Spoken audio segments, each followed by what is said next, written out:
Assalamualaikum warahmatullahi wabarakatuh. Baik Bapak Ibu sekalian, berikut ini merupakan aplikasi Sistem Informasi Jabatan Fungsional atau disingkat dengan SIJAFUNG. Untuk dapat mengakses aplikasi ini, diharapkan Bapak Ibu sekalian untuk melakukan proses login terlebih dahulu dengan menginputkan username dan juga password yang telah terdaftar pada aplikasi Sistem Informasi Jabatan Fungsional. Jika Bapak Ibu belum memiliki akun atau terdaftar pada aplikasi Sistem Informasi Jabatan Fungsional, Bapak Ibu sekalian dapat melakukan proses registrasi dengan cara mengklik tombol registrasi yang ada pada bagian bawah. Dan nanti secara otomatis sistem akan mengarahkan pada halaman registrasi yang tersedia pada aplikasi Sistem Informasi Jabatan Fungsional. Pada bagian form registrasi ini ada beberapa poin atau kelengkapan data yang perlu Bapak Ibu sekalian lengkapi. Di antaranya ada nomor identitas pegawai atau NIP, kemudian nama yang nantinya akan digunakan sebagai nama pengguna pada aplikasi ini, kemudian juga jenis kelamin. Selanjutnya email. Dengan catatan email ini harus menggunakan email yang aktif karena nantinya akan digunakan untuk memberikan informasi dan juga melakukan verifikasi account. Dan terakhir adalah menginputkan password. Setelah Bapak Ibu sekalian melengkapi data-data yang ada pada form registrasi ini, Bapak Ibu sekalian dapat mengklik tombol registrasi, maka secara otomatis sistem akan melakukan proses pengiriman email ke email Bapak Ibu sekalian yang sudah didaftarkan untuk melakukan proses verifikasi sebelum kita dapat mengakses aplikasi Sistem Informasi Jabatan Fungsional melalui form login. Berikut ini merupakan tampilan dari bentuk verifikasi yang dikirimkan oleh aplikasi SIJAFUNG melalui email.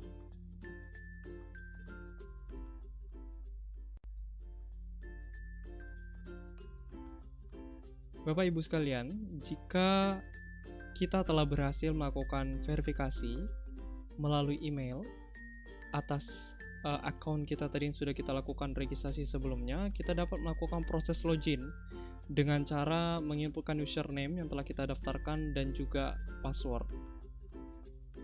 Kemudian di sini ada juga kode CAPTCHA namanya. Ini sebagai bentuk keamanan sebelum kita melakukan proses login pada aplikasi Sistem Informasi Jabatan Fungsional. Saya simpulkan di sini kita menggunakan username ada apa dengan password. Selanjutnya kita melakukan pengisian untuk kode yang tertera pada bagian ini.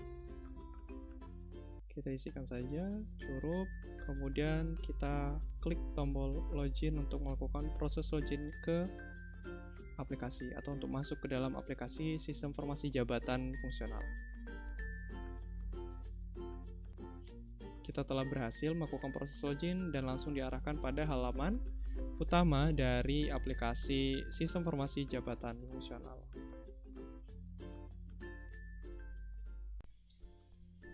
Bapak Ibu sekalian, berikut ini merupakan tampilan dari halaman utama aplikasi Sistem Informasi Jabatan Fungsional dari sisi SuperAdmin. Terdapat beberapa informasi yang diberikan pada halaman utamanya, ada setidaknya 4 buah widget dengan 1 buah informasi. Di sini ada widget data pengajuan, data terverifikasi, kemudian pengguna yang terregistrasi, dan juga layanan. Untuk 3 di sini adalah jumlah data atau item pengajuan yang telah tersedia pada aplikasi Sistem Informasi Jabatan Fungsional. Kemudian terverifikasi itu ada jumlah data yang telah terverifikasi, kemudian jumlah user yang terregister ada berapa, dan layanan yang ada berapa. Kemudian di bawahnya ada juga item yang memberikan informasi tentang pengajuan terbaru nih, tentang informasi terbaru berkaitan dengan data jabatan fungsional. Siapa yang telah melakukan pengajuan, kemudian siapa yang telah diverifikasi, dan siapa yang datanya telah ditolak. Ada nomor pengajuan, nama si pengaju, data jabatan fungsionalnya, tanggalnya, dan statusnya apa. Kemudian tombol lihat semua ini tombol yang mempermudah kita untuk mengarahkan secara langsung ke halaman pengajuan terbaru, informasi pengajuan terbaru, seperti itu. Tapi sebelum itu saya akan memberikan informasi setidaknya ada 5 buah menu yang dapat diakses oleh super admin. Di antaranya ada halaman beranda, halaman utama yang saat ini sedang aktif atau yang ditampilkan pada layar. Selanjutnya ada menu syarat, ada menu pengaturan, permohonan, dan juga laporan. Pada menu syarat ini hanya ada satu submenu, yaitu master syarat, di mana di dalamnya ini nanti akan memberikan informasi jumlah layanan atau dokumen yang dapat dikelola pada aplikasi jabatan fungsional ini. Kita coba klik. Sistem akan mengarahkan ke halaman master syarat, gitu ya. Ke halaman master syarat. Di sini kita sama-sama bisa memperhatikan ada 3 buah layanan yang dapat diakses, yang dapat digunakan pada aplikasi sistem informasi jabatan fungsional. Kemudian pada halaman ini kita juga dapat melihat detail dari masing-masing layanan. Misalnya pada bagian usul pengangkatan, kita bisa cek dengan klik tombol detail, akan diarahkan ke tab baru untuk mengecek data. Di sini untuk saat ini setidaknya ada 10 buah item data untuk kelengkapan berkas di bagian syarat yang pertama tadi kita buka ya. Kemudian bagaimana jika kita ingin melakukan penambahan data? Ternyata setelah dikaji kembali ada penambahan data, gitu kan. Kita dapat mengklik tombol tambah data. Kemudian di sini kita bisa memilih jenis syaratnya apa. Setelah kita pilih, nanti kita formatnya apa, kemudian sifat data ini wajib atau tidak, kemudian datanya aktif atau tidak, maksudnya digunakan atau tidak digunakan gitu. Kalau sudah, kita bisa klik tombol simpan, nanti secara otomatis sistem akan menyimpan berkas tersebut ke bagian berkas yang tengah kita akses pada saat ini. Gitu. Karena sini sudah ada 10, saya rasa tidak perlu melakukan penambahan data lagi. Selanjutnya, jika kita ingin melakukan proses update data, ternyata informasi syaratnya itu terjadi perubahan. Kita dapat merubah data tersebut dengan cara mengklik tombol update. Nah, akan ditampilkan modal atau pop-up untuk melakukan perubahan atas persyaratan dokumen di sistem informasi jabatan fungsional ini. Kalau sekiranya sudah kita rubah, kita lakukan proses simpan lagi, nanti sistem akan memberikan informasi bahwasannya data tersebut telah berhasil disimpan. Pun apabila kita merasa dari ke-10 berkas ini ternyata sudah ada yang tidak relevan, kita dapat menghapusnya dengan cara mengklik tombol hapus. Nanti akan ada pop-up, apakah kita sudah yakin untuk menghapus data tersebut. Jika kita yakin, kita tinggal klik tombol OK. Nanti secara otomatis akan diberikan informasi bahwa data tersebut telah berhasil dihapus dan data yang di sini akan berkurang. Saya tidak melakukan perubahan karena memang ini sudah sesuai dengan format yang sudah ada untuk kebutuhan di aplikasi sistem informasi jabatan fungsional. Selanjutnya ada di menu pengaturan. Sebenarnya di bagian menu pengaturan ini berfokus pada penjadwalan dan pengelolaan akun dari aplikasi sistem informasi jabatan fungsional ini. Kita mulai dari halaman jadwal layanan. Itu jadwal layanan ini setidaknya ada 3 buah item di sini. Yaitu yang pertama adalah pemberhentian jabatan, kemudian kenaikan jabatan, dan usul pengangkatan yang saat ini sudah dibuat ya untuk sampelnya. Tapi kalau kita mau melakukan penambahan jadwal lagi, kita dapat melakukan proses tambah jadwal dengan cara mengklik tombol buat jadwal. Kita bisa buat jenis layanannya apa, kita tinggal pilih, tanggal bukanya sampai dengan tanggal tutupnya kapan, dan sama seperti proses yang dilakukan sebelumnya di menu syarat, kita tinggal simpan. Nanti secara otomatis informasi tersebut akan tersimpan di halaman ini, di halaman jadwal layanan ini, dan datanya akan bertambah gitu. Pun kalau misalkan kita mau melakukan perubahan data atas jadwal yang telah kita berikan, kita dapat mengklik tombol ubah untuk melakukan perubahan. Misal kita mau merubah tanggal buka dari tanggal 18 sampai dengan tanggal 20, kita bisa simpan. Datanya berhasil disimpan, makanya informasinya nanti akan terjadi perubahan gitu. Dari awalnya tadi dari tanggal 16 akan berubah menjadi tanggal 18 seperti yang tertera dan ditampilkan pada layar. Pun kalau semisalnya kita merasa data tersebut sudah tidak kita butuhkan lagi, jadwal tersebut sudah tidak kita butuhkan lagi, kita dapat melakukan proses hapus data tersebut dengan cara mengklik tombol hapus. Akan muncul pop-up. Kalau kita merasa yakin, kita tinggal hapus. Seperti itu. Tinggal klik tombol OK, nanti datanya akan secara otomatis terhapus. Selanjutnya di submenu akun petugas, ini mengelola data pengguna dan petugas dari sistem informasi jabatan fungsional gitu. Sini ada beberapa informasi, ada operator, admin utama, petugas verifikator yang kedua, dan admin verifikasi gitu. Kita dapat melakukan proses tambah data dengan cara klik tombol tambah data, tinggal lengkapi data yang tertera, baik nama, NIP, jenis kelamin, kemudian jabatan, pangkat golongan instansi, level pelaksana, emailnya, username-nya, kata sandi, kemudian apakah pengguna ini akan aktif atau tidak aktif gitu. Kita dapat melakukan pemilihan data di sini. Setelah itu nanti kita tinggal simpan data. Sistem akan secara otomatis menyimpan data tersebut dan menambahkan data akun petugas pada aplikasi sistem informasi jabatan fungsional ini. Kalau misalnya kita mau melakukan proses update, kita dapat mengklik tombol update. Data akan ditampilkan. Ini karena masih kosong, karena ternyata memang emailnya masih belum ada, jadi makanya masih kosong. Kita tinggal lengkapi saja apa yang pengen kita lakukan perubahan dan klik tombol simpan.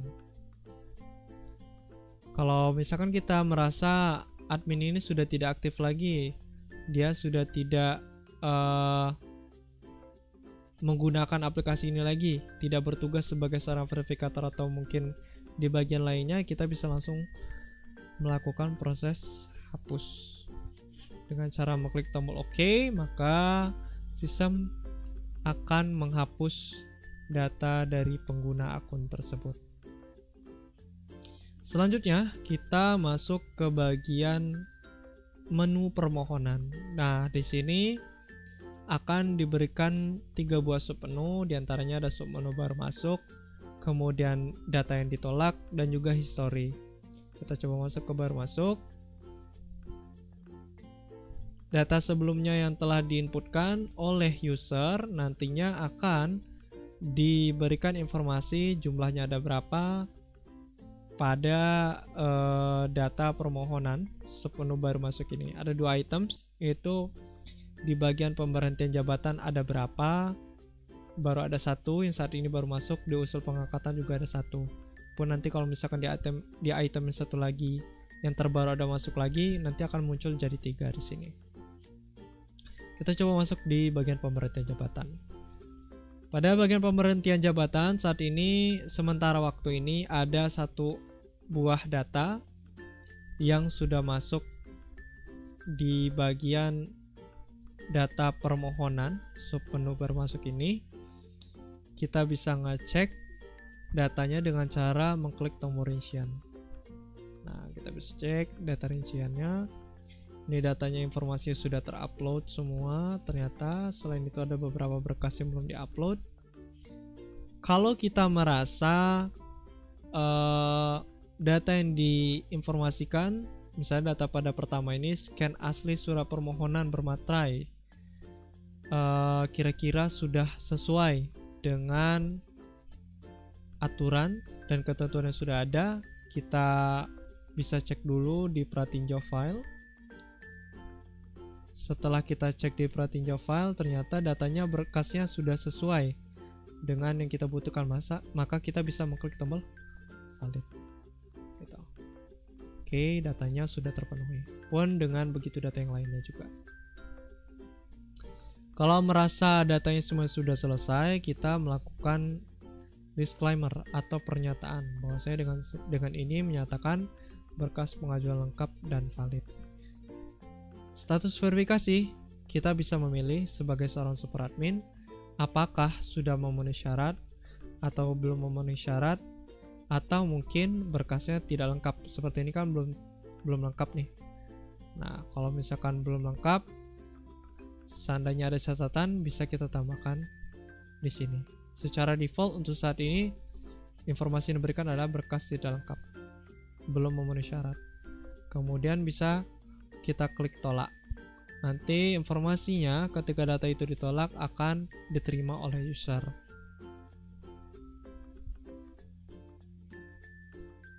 Begitu juga jika kita memilih tidak memenuhi syarat gitu. Kalau sudah memenuhi syarat, data yang diinformasikan di sini adalah verifikasi. Setelah data terverifikasi, informasinya akan masuk ke bagian history. Untuk saat ini datanya belum ada. Seandainya datanya tadi ditolak, akan masuk ke bagian submenu ditolak. Nah, untuk informasi ini, sampel yang kita udah lakukan uji coba, di bagian kenaikan jabatan itu ada yang ditolak. Dan berkasnya akan masuk ke sini. Dan kita bisa melakukan proses rincian, mengecek data apa saja. Kenapa bisa ditolak? Ternyata karena memang belum ada berkas yang lainnya, baru satu data yang terupload. Seperti itu. Selanjutnya ada satu buah menu terakhir, yaitu menu laporan. Di sini kita bisa melihat laporan sesuai dengan kebutuhan kita, catur bulan pertama atau catur bulan kedua, atau mungkin catur bulan ketiga. Untuk tahunnya saat ini baru ada tahun 2022, berkas lengkapnya atau berkas ditolaknya atau yang belum diverifikasi itu statusnya bisa kita pilih sendiri, dan jenis filenya seperti apa. Kalau sudah kita pilih, baru nanti kita klik unduh. Secara otomatis nanti akan terunduh dan bisa kita buka untuk data laporannya. Baik, kira-kira seperti itu untuk penggunaan aplikasi sistem informasi jabatan fungsional dari sisi super admin.